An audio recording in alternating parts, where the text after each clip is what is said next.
नमस्कार दोस्तों, स्वागत है आप सभी लोगों का Sonu study classes YouTube channel में। दोस्तों मैं आप लोग को एनसीईआरटी बुक क्लास 12 भूगोल चैप्टर 8 परिवहन एवं संचार पर प्रश्न उत्तर मैं आप लोगों को उस वीडियो में बताऊंगा। प्रश्न नंबर 1, नीचे दिए गए 4 विकल्पों में से सही उत्तर का चयन कीजिए। नंबर 1, पार महाद्वीपीय स्टुअर्ट महामार्ग किसके मध्य से गुजरता है? क डार्विन और मेलबोर्न, ख एडमंडन और एकोरेज, ग वैंकूवर और सेंट जॉन नगर, घ चेंगडू और लहासा। क्वेश्चन नंबर 2, किस देश में रेल मार्गों के जाल का संघनत्व घनत्व पाया जाता है? क ब्राजील, ख कनाडा, ग संयुक्त राज्य अमेरिका, घ रूस। क्वेश्चन नंबर 3, वह ट्रक मार्ग होकर जाता है? क भूमध्य सागर हिंद महासागर से होकर, ख उत्तर अंटार्कटिक महासागर से होकर, ग दक्षिण अंटार्कटिक महासागर से होकर, घ उत्तर प्रशांत महासागर से होकर। Question number 4, big inch pipe line के द्वारा परिवहित किया जाता है? क दूध, ख जल, ग तरल पेट्रोलियम गैस एलपीजी, घ पेट्रोलियम।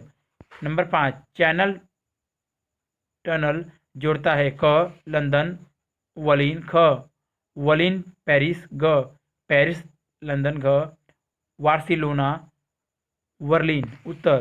क्वेश्चन नंबर 1, क डार्विन और मेलबोर्न। क्वेश्चन नंबर 2, ग संयुक्त राज्य अमेरिका। क्वेश्चन नंबर 3, ख उत्तर अंटार्कटिक महासागर से होकर। क्वेश्चन नंबर 4, घ पेट्रोलियम। क्वेश्चन नंबर 5, ग पेरिस लंदन। प्रश्न नंबर 2,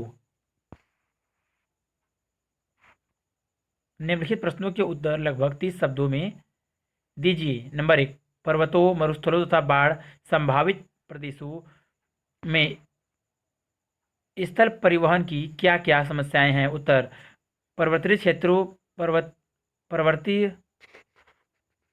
क्षेत्रों में सड़कों व रेल मार्गों के निर्माण में तथा उनके रखरखाव में भारी खर्च आता है। इसके मार्ग में अनेक पुलों व टनलों का निर्माण करना पड़ता है। भूकंप व भूस्खलन जैसी आपदाओं से सड़कों और रेल मार्गों को भारी क्षति होती है, जबकि मरुस्थलों में रेतीली भूमि के कारण सड़कें बनाना कठिन होता है। इसी तरह बाढ़ संभावित क्षेत्रों में बाढ़ आने पर सड़कों व रेल मार्गों का बह जाना या क्षतिग्रस्त होना आम घटना है। नंबर 2, पार महाद्वीपीय रेलमार्ग क्या होता है? उत्तर, पार महाद्वीपीय रेलमार्ग पूरे महाद्वीप से गुजरते हुए इनके दो छोरों को जोड़ते हैं। इनका निर्माण आर्थिक व राजनीतिक कारणों से विभिन्न दिशाओं में लंबी यात्राओं को सुविधाजनक बनाने के लिए किया जाता है। नंबर 3, जल परिवहन के क्या लाभ हैं? उत्तर, जल परिवहन परिवहन के सभी साधनों में यह सबसे सस्ता साधन है। इसके लिए मार्गों का निर्माण नहीं करना पड़ता।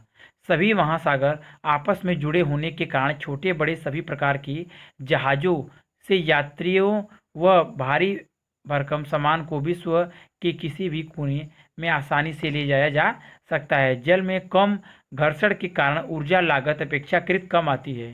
प्रश्न नंबर 3, नीचे दिए गए प्रश्नों के उत्तर 150 शब्दों से अधिक अधिक न दें। नंबर 1, एक सुप्रबंधित परिवहन प्रणाली में विभिन्न एक दूसरे की पूरक होती है, इस कथन को स्पष्ट कीजिए। उत्तर, एक सुप्रबंधित परिवहन तंत्र में परिवहन की विभिन्न सुविधाएं एक दूसरे की संग पूरक होती है, न कि प्रतियोगी।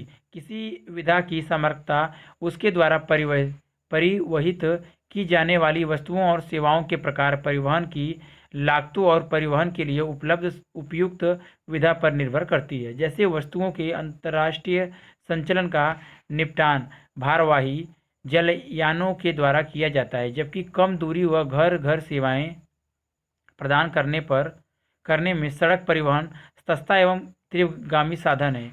किसी देश के तीव्र स्थूल भारी पदार्थों को विशाल मात्रा में लंबी दूरियों तक परिवहन करने के लिए रेल सर्वाधिक अनुकूल साधन है, जबकि उच्च मूल्य वाली हल्की तथा नाशवान वस्तुओं को वायु मार्गों द्वारा परिवहन सर्वश्रेष्ठ माना जाता है। तरल व गैसीय पदार्थों का परिवहन पाइप लाइनों द्वारा बेहतर सिद्ध होता है, जबकि पहाड़ी क्षेत्रों में रोपवे अर्थात तारों पर चलने वाली ट्रॉली त्रिगामी साधन है। इस तरह परिवहन की इन सभी विधाओं का प्रयोग अंतर्जादेशिक एवं अंतराप्रादेशिक परिवहन के लिए किया जाता है। पाइप लाइनों को छोड़कर शेष सभी विधाओं के द्वारा यात्रियों और पदार्थों दोनों का वहन किया जाता है।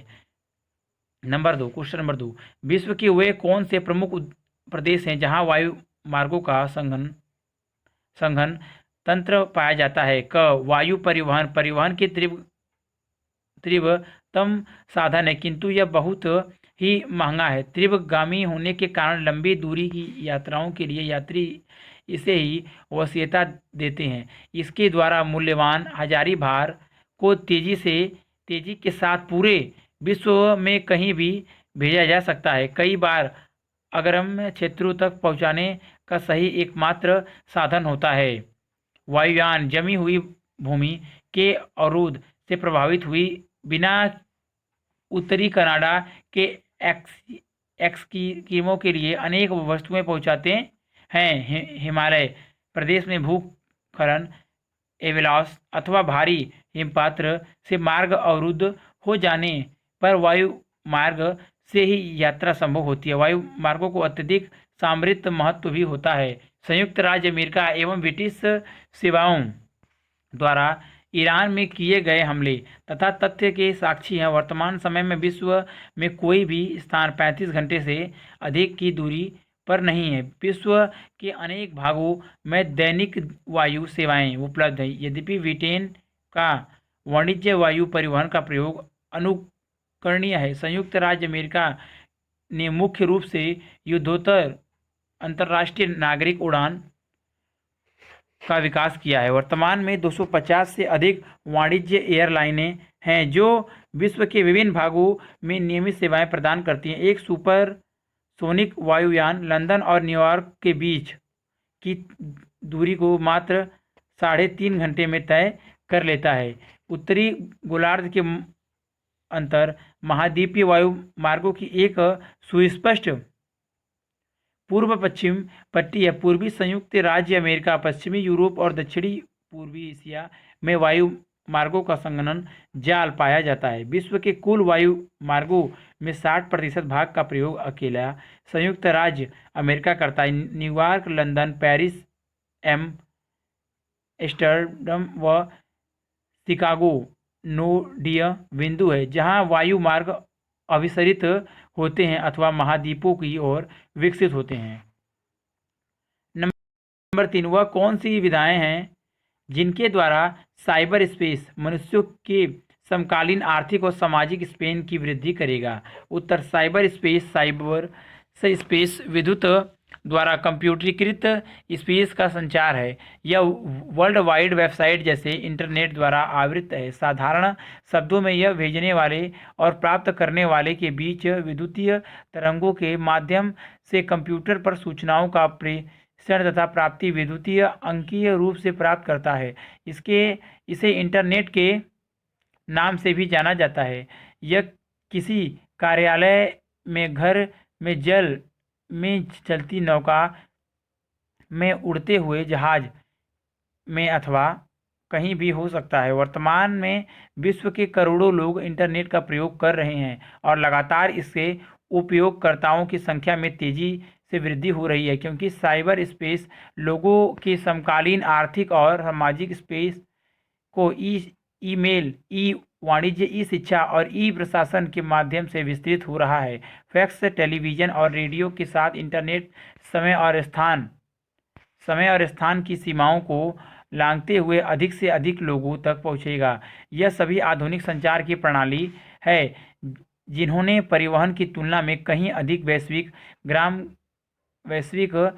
की संकल्पना को साकार किया है। जैसे जैसे इस तकनीक का विकास हो रहा है तथा इस पर लगे प्रतिबंध समाप्त हो रहे हैं, निजी व्यावसायिक कंपनियां स्वेच्छा कि संस्थान तथा सरकार द्वारा इन सूचनाओं द्वारा उपग्रह चित्रों का उपयोग असैनिक क्षेत्रों जैसे नगरीय नियोजन, प्रदूषण नियंत्रण, वन विनाश से प्रभावित क्षेत्रों का पता लगाने व सैकड़ों भौतिक प्रतिरूपों एवं प्रक्रमों को पहचानने हेतु हो रहा है। इसका उपयोग विश्व के अधिकांश प्रयोक्ता जैसे संयुक्त राज्य अमेरिका, ब्रिटेन, जर्मनी, जापान, चीन व भारत में भी हो रहा है। विगत 5 वर्षों में वैश्विक प्रयोक्ताओं का संयुक्त राज्य अमेरिका से विकासशील देशों में स्थानांतरण हुआ है। इस तरह संयुक्त राज्य अमेरिका में प्रयोक्ताओं का प्रतिशत कम हो जाता है होता जा रहा है। अगर वीडियो अच्छी लगी तो वीडियो को लाइक करें, शेयर करें, कमेंट करें और नेक्स्ट वीडियो के लिए चैनल को सब्सक्राइब जरूर करें। Thank you for watching.